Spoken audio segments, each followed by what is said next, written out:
Okay, audio's recording, video's recording. Welcome to the All Day Dreaming Podcast. It's a weekly conversation around creativity and ADHD. My name is Hyla. So this week, Sarah Morrison at Fox, she dropped an article that basically put a spotlight on a problem that I've been noticing a lot this past year. The headline reads, Scary Easy, Sketchy as Hell, How Startups Are Pushing Adderall on TikTok. She lays out how much ADHD misinformation is being made on the app and how companies are not only making insane amounts of money off of it, but in many cases fueling the problem. The first thing that stood out was this recent study.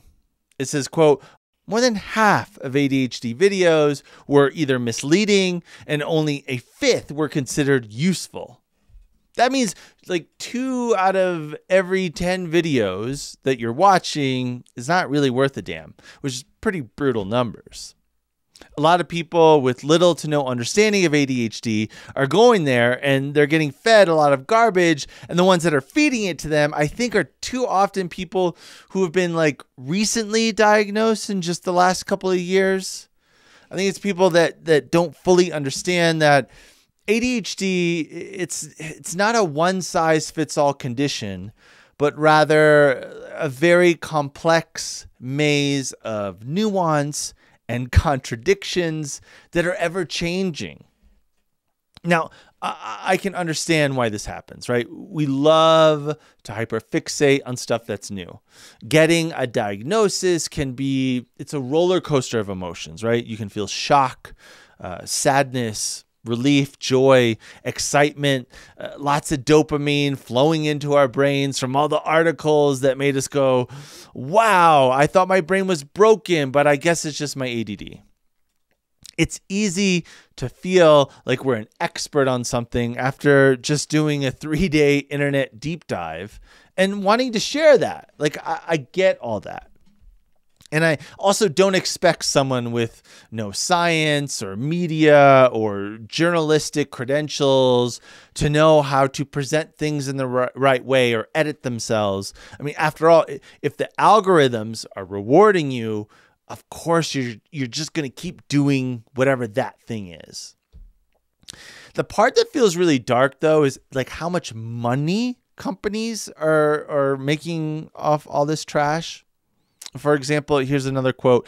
Cerebral, the company Cerebral, added ADHD treatment to its offerings in early 2021.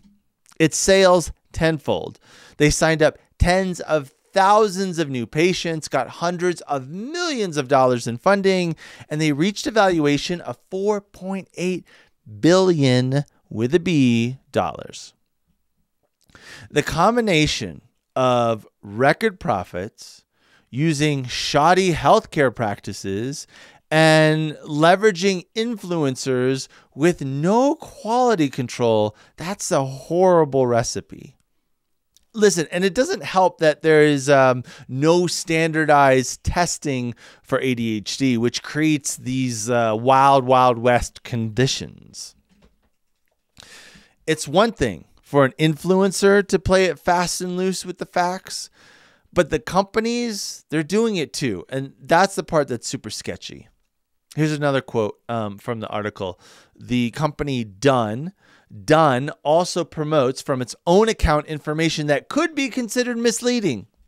One video implies that people with ADHD can hear 2 songs at the same time, something that plenty of people who don't have ADHD can also do. The company said that the ad says the ability to hear 2 songs is just, quote, a rumor and not meant to be or described as professional advice. How is it that a healthcare company can promote a rumor and that's okay? I knew there was something sketch with Done because about a year ago I saw an ad in my Instagram feed, and it was this. It was like a picture from overhead of a person on a keyboard, very minimal desk, very organized and clean. That's a red flag right there. And the ad said in the bottom left-hand corner, ADHD solved. Like, what the fuck? The false hope that if you just give them your money, they'll give you a quick prescription and you're off riding a unicorn to neurotypical land. I don't know. It's really messed up. Now, don't get me wrong. It is great that we have so many people who have gotten a diagnosis because of these companies or seeing a video on TikTok. But the problem is, and I talked to a lot of experts, like I spend a lot of time having to untangle the mess that they make. ADHD is a journey that is lifelong. It requires lots of different tools to manage. You're not just going to fix it after one quick 15-minute consultation over Zoom. The other thing that is great, and I'll give you this, like it's great that people can get quick and easy access. That is great. In places like in the UK, it can take sometimes a year to get a diagnosis. Like that's horrible. But this is what I don't understand. The need for care is enormous. These companies can make money and they can help people, but they can do it without all the fuckery. My name is Hyla. This is the All Day Dreaming Podcast.